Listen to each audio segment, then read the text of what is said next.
Strangers in the Wood is an actual play series drawing elements from gothic fairy tales and 80s fantasy and sci-fi action and horror films. As such, a list of content warnings will always be made available in the description.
Okay, Gus? Oh, God.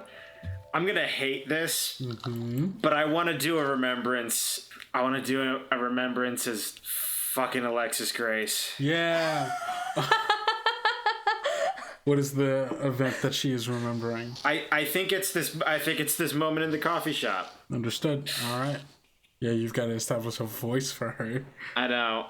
What does she sound like?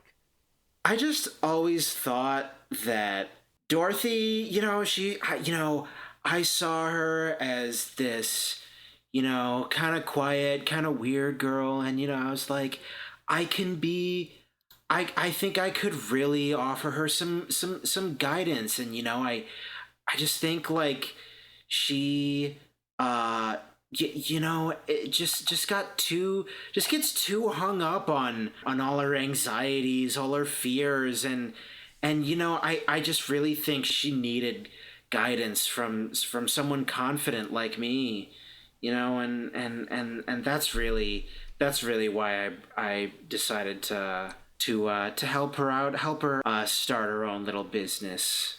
What is the thing you pity the most about Dorothy?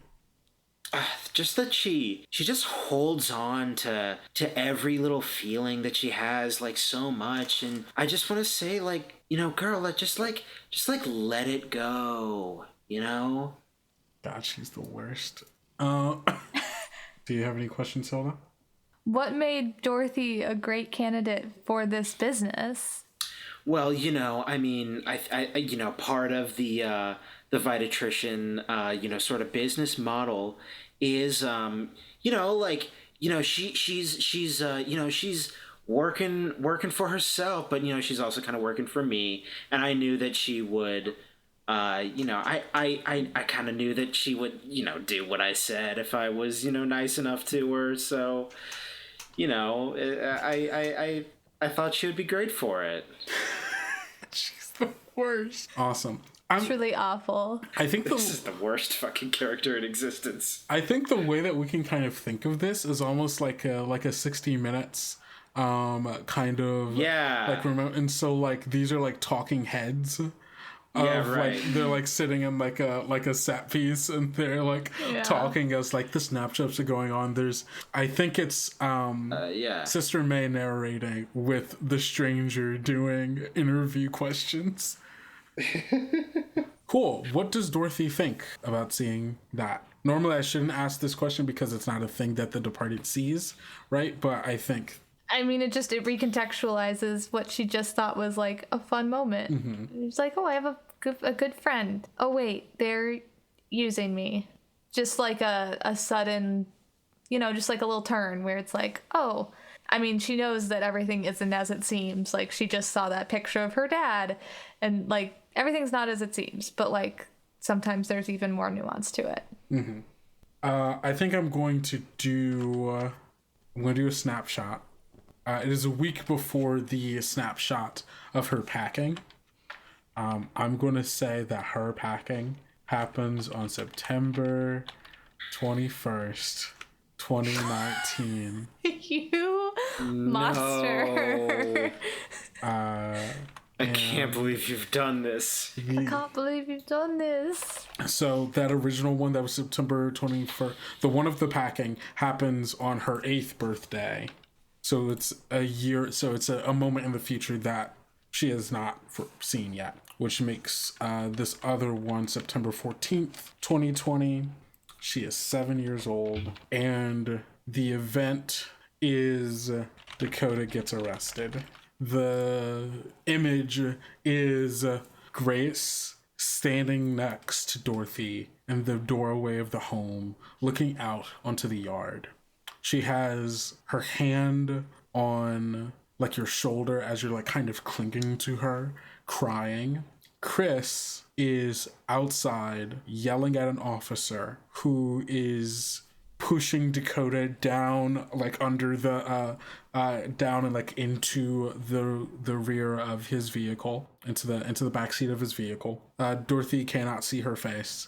It's like this upsetting scene of that's the scene. Dakota gets arrested. How does Dorothy feel about seeing that? Sadly, I think with some of the stuff that she has experienced with Dakota, especially recently leading up to this sort of movie watching, she's obviously like saddened and like shocked by it, but like deep down there's like a little part of her that does see this as an inevitability and is unsurprised by it. Okay. Cognitive dissonance of being like surprised to see it, but then also like reevaluating it and being like, okay, I guess this isn't surprising. Okay. I might ask you about this scene again later. Okay. Go ahead. It's your turn. All right, let's not do a sad scene. Let's do a maybe sweet scene. Because why make everything sad? Is anything sad here? I haven't seen any sad. Nothing sad has happened? I mean, dude. Oh, it seems pretty tame to me, personally. Damn, all right. Let's do a scene at the graduation. Okay. Where is it? Is it just the scene? Is it the event of them in the art room? Yes. Okay, cool. I guess the answer to who is here is Dorothy and Hugo. Is there anyone else? Dorothy, Hugo, and the art room goblin that does not speak or interact with the students in any way. Oh, you know who's there? The security... Like, there's a security camera. Somebody in their office is watching these two kids. There's a guard who is getting all of the juicy drama, and maybe it's a little creepy. Okay. Cool. So two of us play out the scene, and then the third just like goes like, "Oh, I see. I assume you want to play Dorothy. You don't have to. If you don't want to. Honestly, I think it'll be interesting to have you two play something out. Okay. I don't know. Like, just to not play Dorothy for once. I kind of like Just to not play Dorothy for once. Do you want to play Dorothy, Gus, or do you want to play Hugo? I kind of don't. I kind of like don't like having that agency over someone else's character. That's fair. It's not really Dorothy. I mean, true, but... Okay. You can be Hugo. I'll be Dorothy. All right. Cool. We already kind of know what's happening. We're reminiscing over a thing. What thing are we? What thing are we? How does this scene start? Hold out. What are we? What is the last thing that has happened right before the scene starts? The last thing that happened is they snuck into the art room. Like, they were just like, let's get away from all of, like, you know, the graduation hubbub, whatever. Just revisiting old haunts. Yeah. I'm imagining Dorothy has gone in first. Hugo has held the door open and like is like closing it like behind them. I go over and I flip on the lights. It's a what kind of art room is it? There are lots of different types of art rooms. I don't know why pottery is the thing that is currently in my mind. Like there's a bunch of like different like clay wheels like and like one side of the room and like stations for like other like kind of stuff where like large desks with like materials and like paper and stuff like that. Dorothy, I Uh, yeah, I flip on the light, and I'm kind of like looking around, like kind of wandering around like a little aimlessly, like just like taking it all in, like being like, this is like some like the last time I'll see this place kind of deal. I think I'm Hugo. So I think I'm sort of going through the room with like a more lighthearted approach, more just kind of like, checking out the paintings that are hung and just being like, remember this is remember having more of a sort of positive kind of attitude about it. I kind of like chuckle a little bit, like, yeah. I don't say much. I don't think Dorothy tends to. I think I tend to let Hugo do a lot of the talking. I'm mostly kind of responding. I'll add things in every now and then, but I think for the most part, our usual dynamic might be Hugo does a lot of nervous talking. Mm-hmm. I think I say, "Hey, you seem quiet. You seem you more quiet than usual." I don't know. Maybe, I guess. Just weird to be done, I guess. Yeah, it is weird. I don't know. I personally can't wait to get out of here. A lot of. I mean, lot of. Of course you're happy. I mean, what? You're going to NYU. You should be happy. You're going to do great things. I don't mean just that. I mean, it doesn't matter. What school you go to, or even if you do go to school, it's just about the potential. Oh God, you're a flyer. You're a flyer right now. Is what you're doing. Sorry, I'm a little.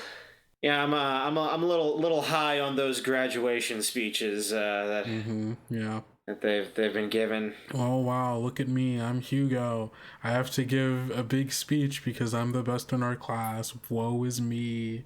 Come on. I'm kidding. I come over to one of the walls that has like award-winning art that has like one that like students have like submitted into places, have gotten awards, and then like they keep them up on the wall of fame on it. And I come over to like the bottom of it, like arms crossed in my like large cap and gown, and I'm just kind of looking over all of the art, skipping over the 2 or 3 that are mine. I also kind of come over and I stand next to Dorothy, so like sort of mimicking her pose, and doing the same thing, and I point to like, I really think Jeff Danson's minimalism project was really. I don't think it deserves to be up there. It was a little played. It was a little played. I know, right? I mean, it's just his room, but without the furniture. I know. Like, whoop-de-doo, Jeff. He's got some nice shadows. I kind of like his little shadow play over there. I guess. Yeah. I don't know. I mean, I think we all know. You're not hearing this from me. Just like everyone sort of agrees. Oh, everybody I think agrees. we all know. I think we all know whose work is the best up there. Yeah, Lexi's. Not Lexi's. What? No, Lexi's pretty good. Look at that. I'm so bad at anatomy. I'm gonna be real honest. I'm real bad at anatomy, but she. I mean, like, yeah. Whatever. Whatever. No, it's. I get it. Like. I get it. Her like portrait of. Mm-hmm. I just kind of turn and look at you with like a yeah, keep going. I smile. at your being flustered and laugh. Look, sorry for trying to give you a compliment. Whatever. I appreciate it. She puts a hand on your shoulder. Thanks. I mean, yeah, like Lexi's Justin Timberlake portrait is a masterpiece. We're not gonna discount that much. But like, can you even as far as believe she's into Justin Timberlake? What is this? 2020? I mean, the guy aged well, as we know. I mean, I guess if you're into guys like that. So, yeah, podcast listeners, 8 years from now, did I get it right? Did Justin Timberlake age super well? No. I think that's a good place to end that scene. Yeah. How does Dorothy feel watching that scene? She's surprised that she was that close and comfortable with a friend like that. And she, I think she feels like the uncertainty that Dorothy in that scene is also feeling about, like, well, do they stay friends in the future when they go their separate ways? And like is that a friendship that I'll have and be able to count on, sort of deal? Yeah, understandable. Important note. I didn't want to forget it. Yeah. Awesome. I almost want to put in another snapshot. Go for it. Here. This happens sometime, I want to say in the fourth quadrant, I think. Mm-hmm. Dorothy gets a letter from Hazel. Oh. And it's the first time they've had any communication in a long time. All right. Do you think this is early adulthood, like in college years, or post college? I think college years. Okay. Cool. So like 18, 19? Yeah, that seems good. We'll say 19. Depict this scene for us. I want to say what we see is Dorothy like literally having just gotten this letter, and she has not, seeing like from Hazel on it. I don't think she wasted any time in opening it. Mm-hmm. I think we're like just like right out behind like a building somewhere, and is like sitting on the ground reading this letter. And I don't want to like go into detail about like everything that the letter says, because I don't really want to come up with all that. Mm-hmm. But like, I think from Dorothy's expression, it's like it's clearly not all good. It's clear that she's reading something that is not necessarily pleasant to read. Yeah. How does Dorothy feel seeing that? Upset. Hazel's her world. The idea that she doesn't hear from her for years and then gets possibly bad news, or at least a very mixed bag worth of news. Mm-hmm. Pretty upsetting. I'm going to do a remembrance of that scene as Hazel reading the letter. And of course, you all can either cut me off, ask a question, or wait till I'm done. Dear Dots. Hey there, kiddo. Glad I hope this letter reaches you. Like, actually. Took me a while to, figure out where you were. Long time no see. I'm actually in town, staying in a motel, been traveling. Life has been wild. That's for sure. I can tell you that. But I would actually love to tell you in person. We should totally meet up. I've got a lot of free time on my hands right now. Traveling and all. Hope things are well. Things are good. I'd really like to see you. Here's my number, and it's like scratched in there. Hope to hear from you soon, sooner than later. Love you, Dots. Signed, Hazel. Why are you contacting Dorothy now? I have lost my job and I'm out of money.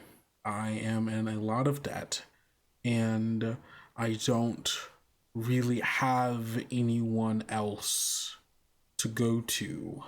And I am hoping that Dorothy still has good feelings about me and is willing to bring me back into her life until I can get back on my feet. What happened after you entered the foster system? After I exited? Oh, yeah, that's right. That's right. You're right. What happened after? Gotcha. I went to trade school.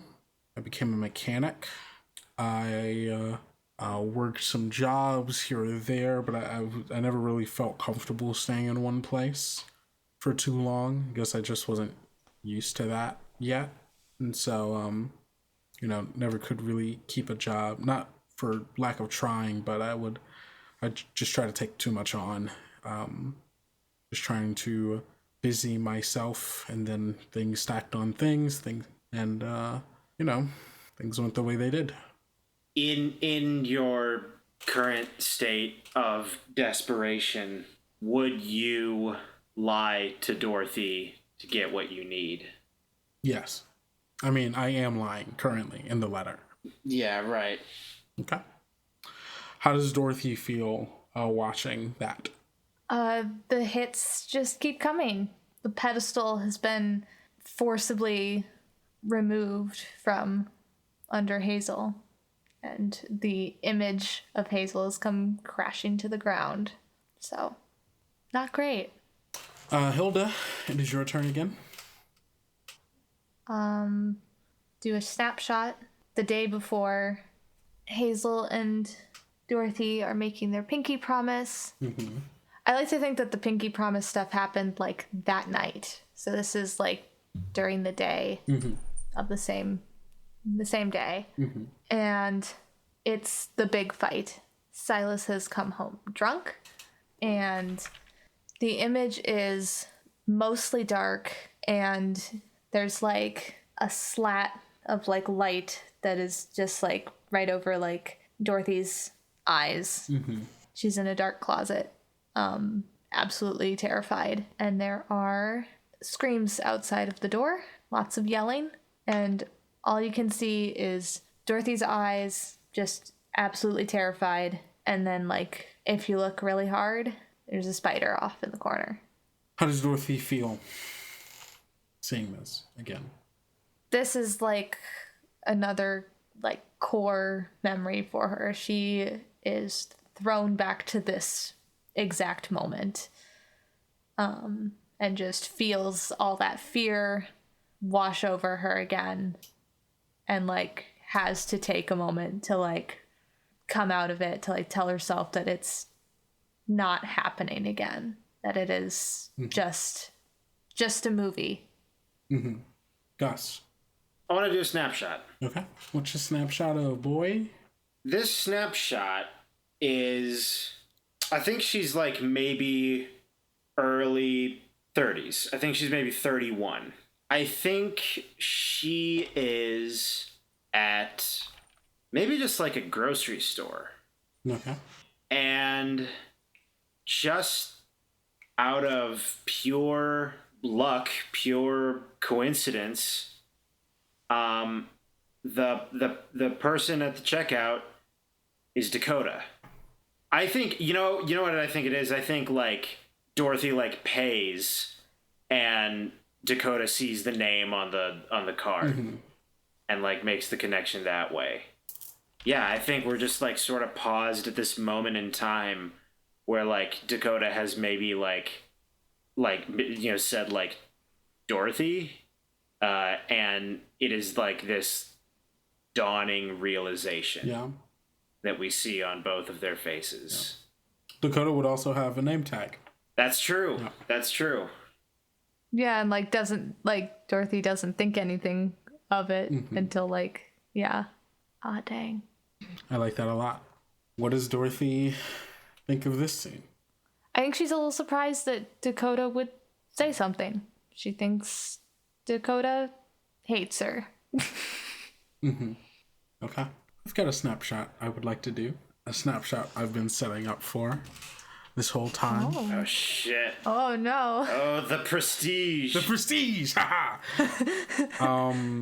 It'll take place earlier in the day of September 14th, 2020, apparently. 2020. The day that Dakota gets arrested. The image is from the perspective of looking at Dorothy cowering behind the end of like an aisle at like a gas station. And she is looking like at like down the aisle, and like in the aisle there are like bags and like of chips and like candies and stuff that have like been knocked off all along the ground. And standing in the aisle are 4 older kids. 2 of them are girls that Dorothy has never seen before, high schoolers. But the other 2 she knows quite intimately. Dakota is standing over and wailing on Hazel, who is fighting back as well. They're like, it's not like in this specific point, Dakota has the upper hand, but we can tell just from like bruising and not even bruising because this is the thing that's just happened, but just like the way that like their clothes are disheveled and like their current state, that this was not always the case. And we can also see like some person who's like who's working the counter like on the phone, trying to yell, getting these to get these kids to calm the fuck down, on the phone with the police. And that is the snapshot.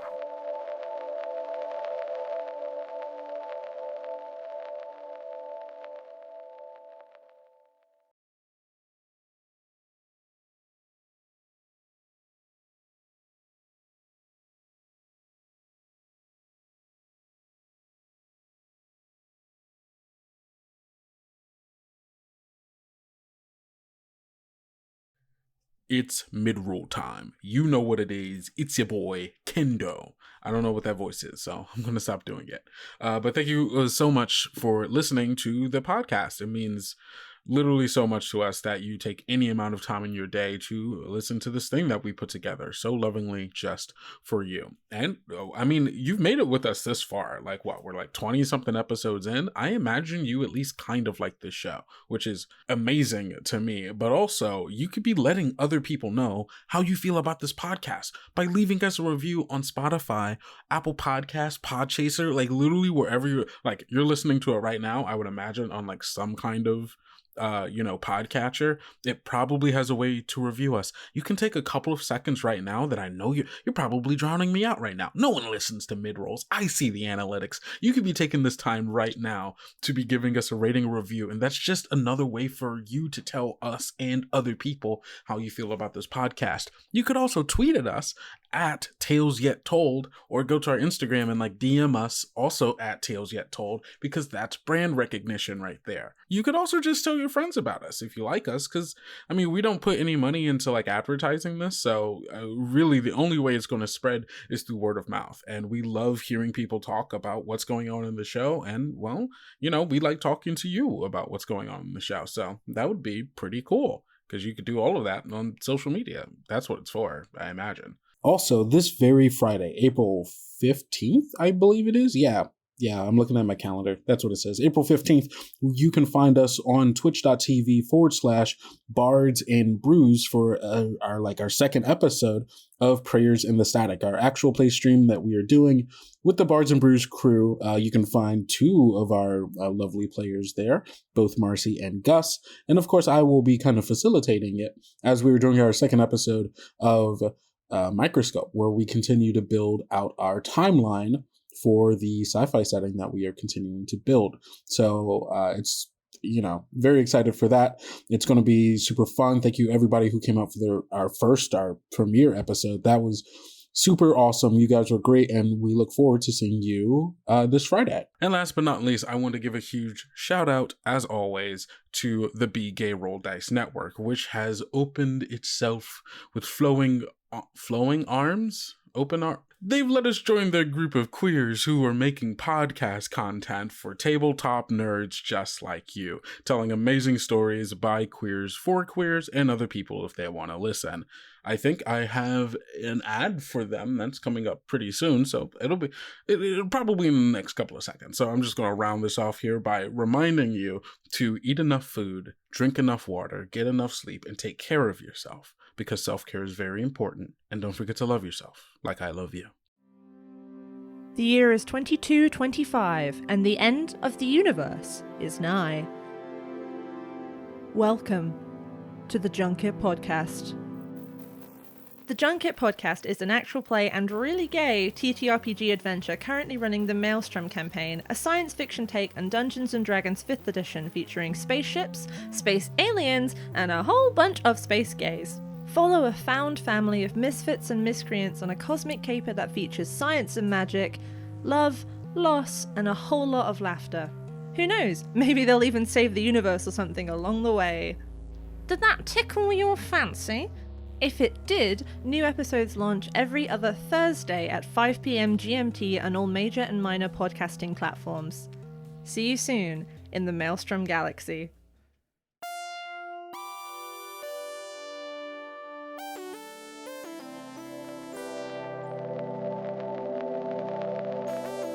How does Dorothy feel about that? I'd like to hold off on that response because I would like to immediately run a scene there. Totally fair. Mm-hmm. So I'd like to have the context of what Dorothy will be reacting to. Yeah, for sure. Okay, your turn. That's what I want to do. I want to run a scene in that. So the question is, what is the setup here? Is it before the fight, during the fight? What leads up to that fight? Yeah, right before. Okay, so we're doing. You set that right now. What is the moments before this alter, or I guess what is the moments before the scene we're about to start, which might lead into the altercation, if that makes sense. Yeah, no. I think it should start with like probably Dakota and Dorothy walking into the gas station. Who do you want to play? I'll be Dorothy, I guess. Okay. Yes. I'll be Hazel. All right. You sound very sure of that. I guess I'm Dakota. Yeah, for sure. Yeah. I think Dorothy and Dakota are going somewhere with the Abbotts or whatever, and they're out filling the car, and Dorothy had to go to the bathroom, and Dakota wanted to go buy something in the gas station. So they were both going in and would have been just like in and out with the Abbotts. Cool. You ready, Gus? I don't know. What do you mean you don't know? You better be ready. Fight. You're gonna have to start this fight, buddy. Fight. I don't know, like... I had an idea of why this fight starts. Do you want to play Dakota? Sure. Okay, I'll play Hazel then. I'm probably leading the charge because Dakota just decided to follow. So I'm gonna open up. I'm just gonna like push in the door, and the bell rings, and I go up to the nice lady behind the counter and ask if I can use the restroom. Oh yeah, no, go right on. It's just in the back. I don't know why. My default is Southern. I have no idea why. We don't know where we are. True. Yeah, that's fair. We're in Franklin. Yeah, you're in Franklin County. Are we? Who knows? Yeah, it's gonna be right onto the back. Door to the left. Thank you. And then I'll just start heading up the aisle. I think it would be a very Dakota thing to just yell, just hurry up. That's accurate. Very Dakota thing to say. Dorothy, I think as you are walking down the aisle, as you get like past it, like towards the back part where the freezers are, you see three girls. One of them is me, Hazel. It's only been like 3 years, so like I'm still pretty yeah. recognize me for familiar. sure. I think you see me before I see you. We are currently you're talking with your friends. We've got one of the doors to like the freezers open. One of the girls is getting stuff out of there, and I'm like arms crossed, like leaning against one of the other glass doors, and we're kind of talking in hushed voices. Hazel? What? I like immediately start like I start walking towards you. Yeah, you see the three girls kind of break apart, a little confused, and then I look towards you, and there's this moment of like recognition, and then I go, Dorothy? Oh, Hazel! I run and like hug Hazel. Yeah. The other two girls are like, who is this girl? I didn't know you were here. Oh. Where did you go? Hey, Dorothy. It's so good to see you. And the other girls are like, who is she? And it's like, this is Becca, Lauren. This is Dorothy, my little sister. She kind of like ruffles your hair and like brings you into a close hug. Hi Becca. Hi Lauren. They say in unison, hi. God, I hate them. I think I it's so weird talking in first person for being Dakota. Mm-hmm. I go over, like I kind of hear like Dorothy's voice like talking with other people, and I'm just kind of like approaching, and I say like, Dorothy, are you bugging these people? What are you doing? Dakota, this is my sister Hazel. Hazel, this is Dakota. She's also my sister. I look you up and down and go, hey, what's up? And like goes to like give you like to like dap you up, because you're like two older kids right. Yeah. No, that checks out. But you're like a little younger. You're like 2 years younger than these girls. Right. I respond in turn, but with like a yeah, hey. Hazel. Dakota's been looking out for me while you were away. So this is so cool that you're meeting her. Thanks for taking care of Dots for me. No problem. Actually, you know what? The two of you are just in time. We were maybe thinking of grabbing some stuff. There's a party later tonight. If two of you want to come out. A party? Yeah, like a fun party. Yeah. Like those parties that you and I used to do back back then, just me and you.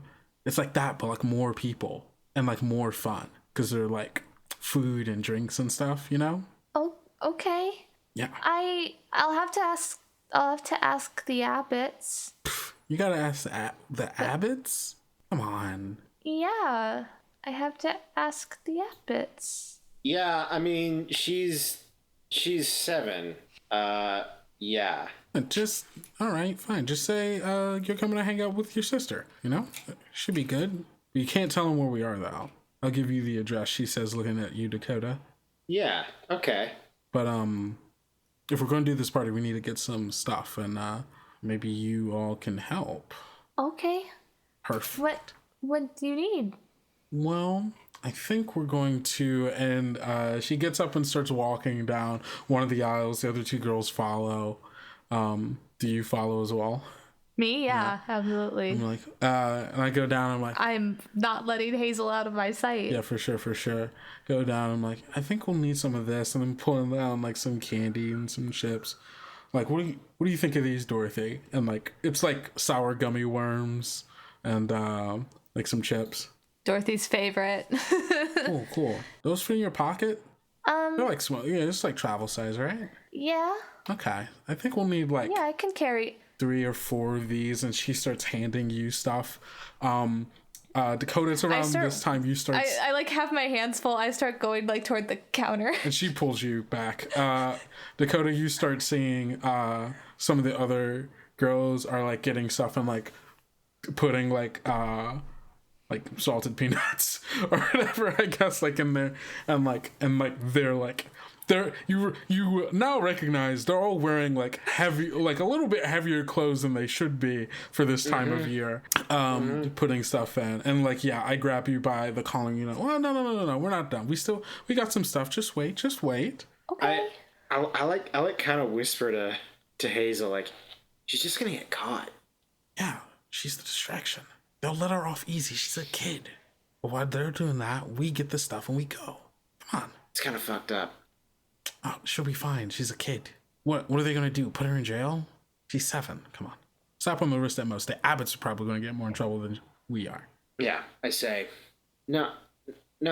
That's fucked up. I mean, plus, like, not the Abbotts don't deserve to get in trouble. Like, they didn't do anything.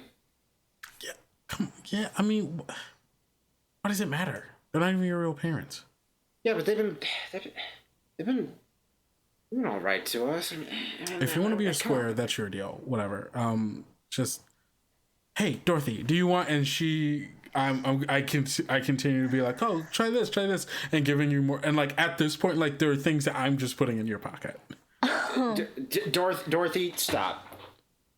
Get all that stuff out of your pocket. Put it back. Stop being a narc, dude. I'm not being a narc.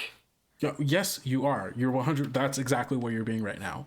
No, I'm trying to get a kid not fucking busted for stealing. It's not. I'm stealing? No, you're not stealing. Shh, don't say that. Yeah, you're not stealing. No, look, okay, you know what?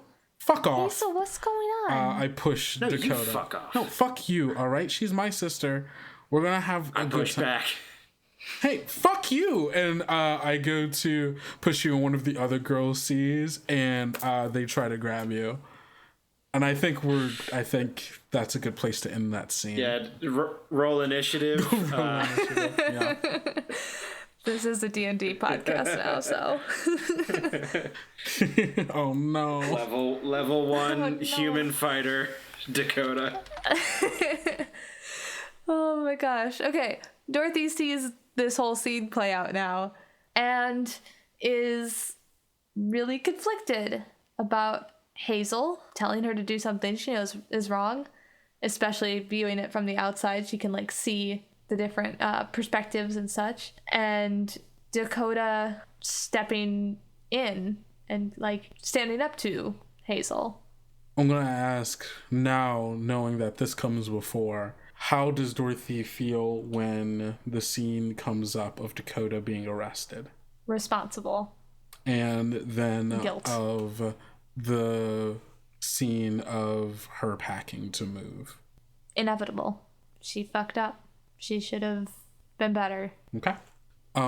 Gus, it's your turn. I think let's do one more round all the way through, and then we can finish up.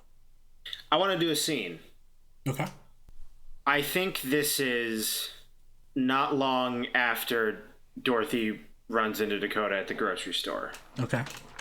And I think at some point during that brief conversation at the grocery store, I think probably initiated by Dakota, they're meeting up. They're meeting to talk. I think this is just in a park. I think that's what they do.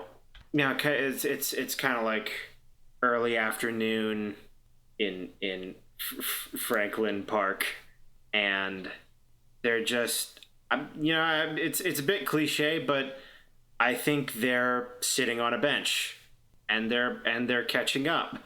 I almost want to ask if you'll take Dorothy. I'll take Dorothy. Gus. Oh, Gus. I was thinking Gus could maybe take, because Kendo's played Dorothy. And she's like completely removed from it. You don't have to. Yeah. No. Actually, no. Yeah. No. I can't be the only one who hasn't played Dorothy. So yeah. I guess I'll do it. One of us. Do you want to play Dakota then, Hilda, or do you want me to? Yeah, I want Hilda to play Dakota. Completely flip the script. Yeah. Okay. I like to think that I probably just got off of work at this grocery store, I did an early shift, so it's midday.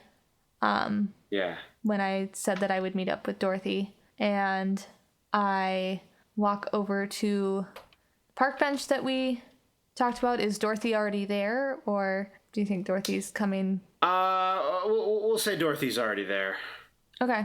I like size Dorothy up a little bit. It's been a really long time. Mm-hmm. She looks very different. I know that I do too. And then I go ahead and walk over and very tentatively sit down. Well, no, I get over to the bench, and I, always having to make the mood a little bit more light, I go, is this seat taken? Yeah, I think I give a sort of awkward half laugh and just go, no, it's it's free. Cool. I sit down. I think there's like a solid 30 seconds of just like silence of like neither of us knowing where to start. Mm-hmm. So what's new in your life? What are you doing? Yeah, I mean, a lot. It's been a long time. I went to school, worked a couple of jobs. What'd you go to school for?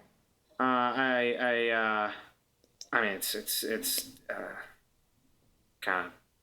I studied art. I don't know. I never really got to use it, but I think that's pretty cool. You always really liked that sort of stuff.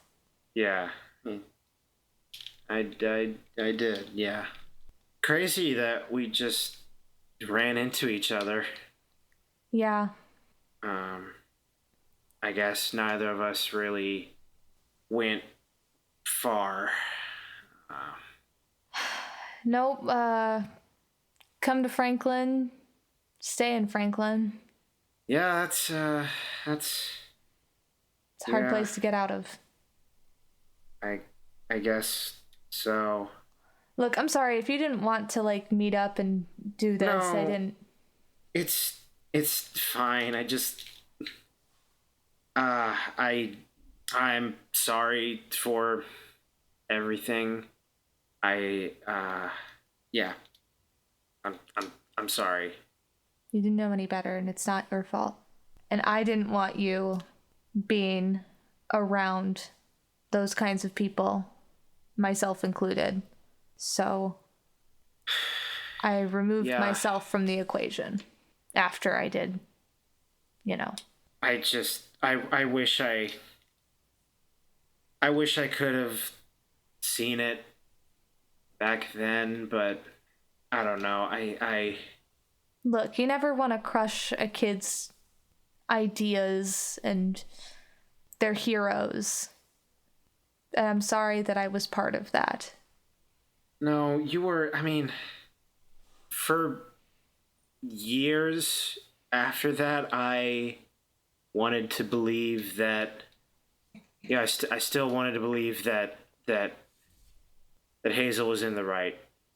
And she put me in that position. She put you in that position. And I heard from her a while ago. She hasn't changed. Some people never do. I don't think you've changed much, Dorothy. You're still that same kid. I'm trying to. You should keep in touch. Okay. It was good to see you.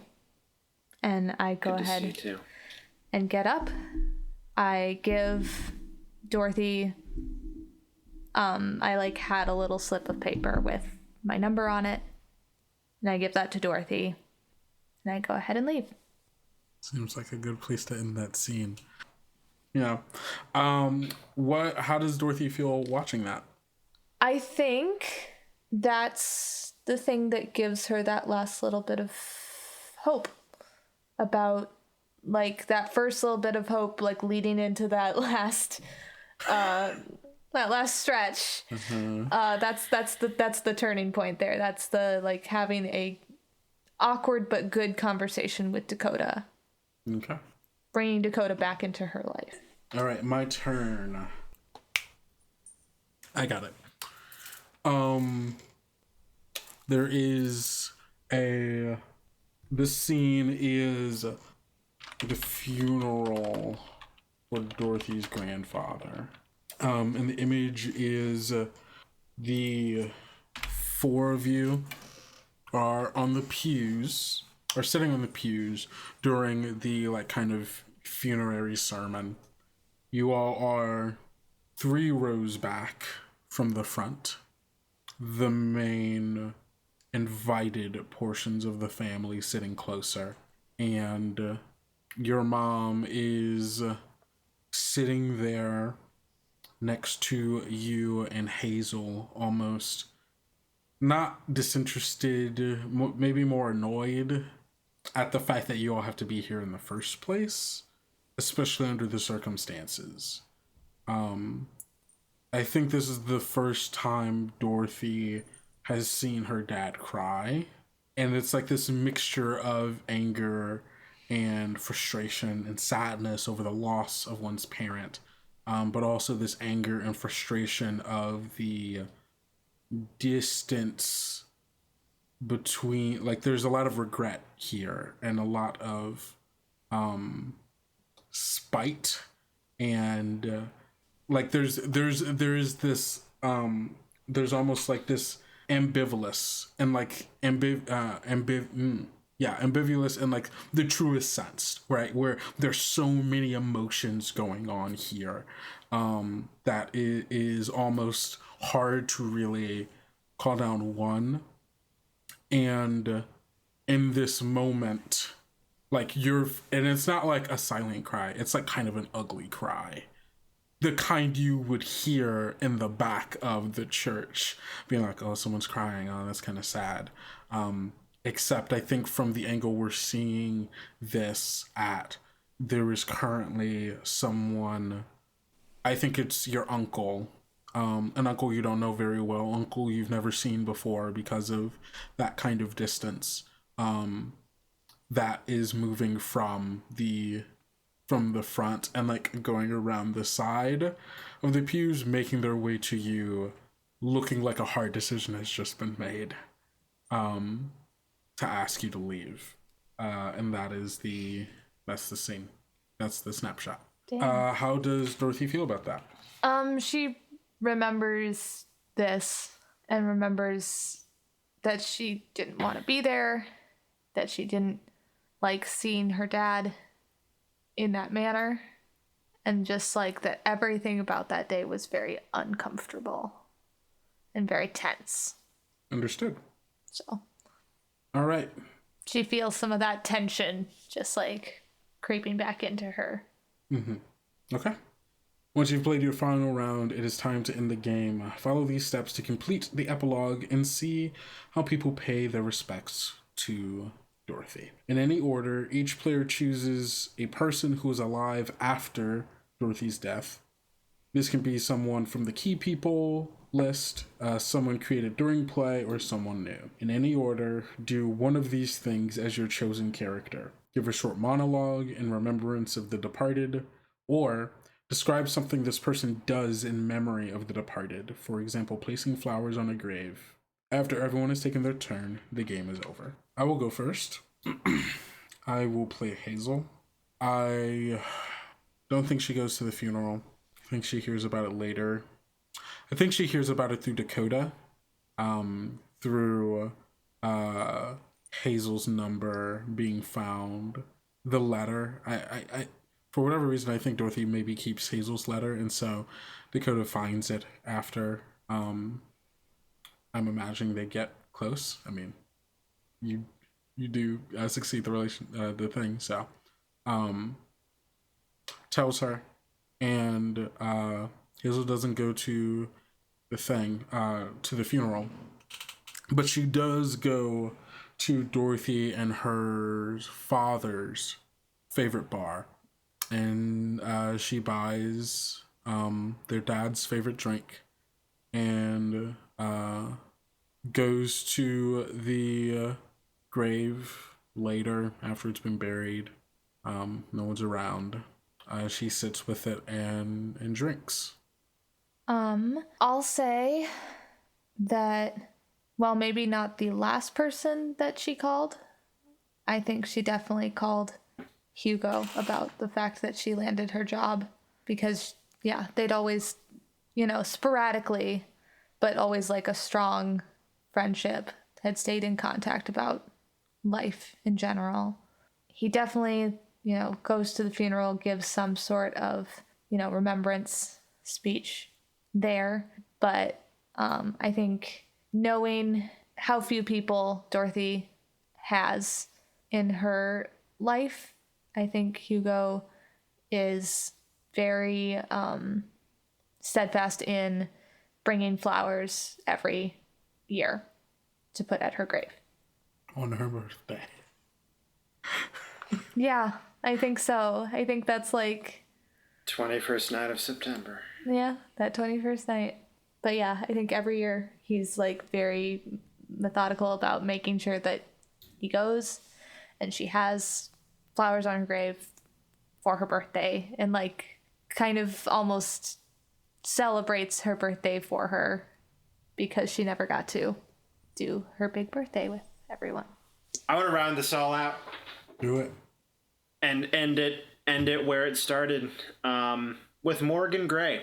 Morgan didn't get a lot of time really in direct contact with Dorothy, but they always remembered her as someone with a lot of heart and a lot of potential, and they always remember that art show, and feeling so proud of their student. I think that they just kept just a small little painting, one that was never even on display, just something that Dorothy made in class, and they lay it on her grave. And they are, more than anything, sad. Not because, because Dorothy is dead, but mostly because she didn't get to be everything that she wanted to be. Absolutely tragic. This isn't usually part of the game, but as the tape ends and credits roll, Does it just say the stranger like multiple times in the credits? A lot of the stranger. It does have like the actual people who like played the different characters, but like for like producer, writer, editor, all of that is the stranger. It's Sublime Wood Productions. How does Dorothy feel after watching the whole thing? Stunned and drained. Like, what a roller coaster of a very normal, but like seeing those highlights and those lowlights so like quickly back to back, like that's a lot to take in. She's obviously like a little bit in shock with how everything ends so terribly and tragically and quickly, but also slowly. And I think she just has to just sits for a while and processes and absorbs and just tries to sort through everything and see what she actually is taking away from it all. Mm-hmm. Okay. Well, thank you all so much for listening to a very fun, very high energy, very energetic and great and wholesome episode of Strangers in the Wood. Again, we were playing Epitaph, a biography storytelling game by Mark Hobbs. What a good game. What a great time, y'all. Very good game. That was awesome. Great time. Great time was had by all. Great time was had by all. Only good things. Next time you all hear from us, we'll be back in our regular game of Babes in the Wood with Gus. Thank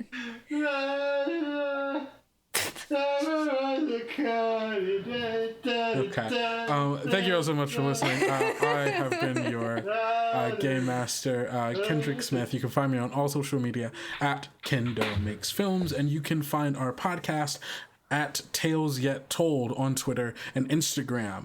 And if you like the show, you want to tell your friends, well, definitely tell them in person, because we don't spend any money on advertising, and word of mouth is the only way that we are going to be able to share these insane stories we're telling with other people. But you can also give us a review on Apple Podcasts, Spotify, Podchaser, wherever you review your podcasts, just because it's a very easy way to be able to share and be like, oh, hey, this is what people think, this is what you think, oh, that's super cool, maybe I'll try that out.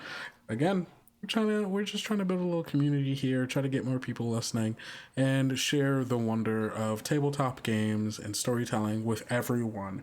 With me, as always, was Gus. Yeah. I'm Gus. I sing September Sadly in the background. That's my main role on the podcast. No, you can find me on the internet at August Nobby. That's KNOBBE. I think sometimes there's an underscore in between the two. Sometimes there isn't. There's an underscore in between August and Nobby. All right. I'm not a scientist. I don't know these kind of things. I just had to look it up earlier, which is why I know. Yeah. I do music. That's it. Bye. Yeah, of course. And also Hilda. Hello. That's me. Go follow my cat on Instagram because he deserves to be loved by millions and is currently only loved by like 43. So there we go. There we go. Look at that. All right, everyone. That's Elliot the kitty cat on Instagram. 2 L's and 2 T's in Elliot. Big sex. Yes. All right, everyone. Thank you so much. Goodbye. Bye. Bye. Oh, wait. Hold on. Wait. I got to do the thing. Don't forget to eat enough food, drink enough water, get enough sleep, and take care of yourself, because self-care is very important. And don't forget to love yourself like we love you. We love you. Yes. Bye. Bye.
Be gay. Roll dice. An LGBTQIA actual play podcast network.